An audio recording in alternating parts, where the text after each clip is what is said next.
তার ইনকামটা ডবল হবে। যদি 2000 হয় 4-5,000 আগামী কয়েক মাসে বা 2-4 বছরের মধ্যে যাতে তার ইনকামটা ডবল হয়।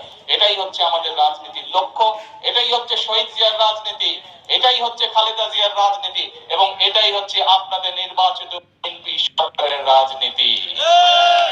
প্রিয় ভাই বোনরা, সেজন্যই কিন্তু আমি একটা কথা সব সময় বলেছি, নির্বাচনের সময় একটি কথা বলেছি যে দেশটা, আপনারা আছেন, আপনাদের হয়তো কেউ কেউ, আমি জানি না, ও আত্মীয় স্বজন নিশ্চয়ই আছে যারা বিদেশে আছে, আছে না এখানে নিশ্চয়ই অনেকে আছেন আত্মীয় স্বজন বিদেশে আছে। কার কার আত্মীয় স্বজন বিদেশে? তুলেন তো, হাত তুলেন তো। আত্মীয় স্বজনের সাথে যখন কথা হয়, ওরা বলে না বিদেশের দেশগুলো অনেক সুন্দর, বলে? গল্প শুনুন না ওদের কাছে। ভাই, ওদের দেশটা যদি সুন্দর হয়, ও কি জিন ভূতে এসে দেশ বানায় দিয়ে গেছে? ওদের দেশে, ওই দেশের মানুষই তো দেশ সুন্দর করেছে, করেছে না?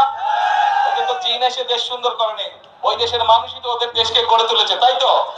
ওরা পারলে তাহলে আমরা কেন পারবো না? আমরাও ইনশাল্লাহ পারবো। এই দেশের মানুষই 71 সালে যুদ্ধ করে এই দেশ স্বাধীন করেছিল। এই দেশের মানুষই আন্দোলনের মাধ্যমে এই দেশের ছাত্র জনতা এই দেশ থেকে স্বৈরাচার বিদায় করেছিল।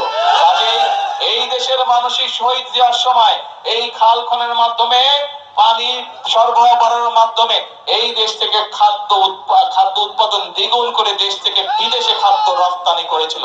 তাহলে এই দেশের মানুষ যদি এতগুলো কাজ করতে পারে, ইনশাআল্লাহ আপনারাই গড়ে তুলতে পারবেন আগামীর ভবিষ্যৎ বাংলাদেশ। শুধু আমাদেরকে পরিকল্পনা করতে হবে এবং আমাদেরকে সতর্ক সজাগ থাকতে হবে যে বিভিন্ন রকম কথাবার্তা বলে কারা দেশে বিশৃঙ্খলা তৈরি করতে চায়, তাদের বিরুদ্ধে আমাদেরকে সজাগ থাকতে হবে। পারবেন?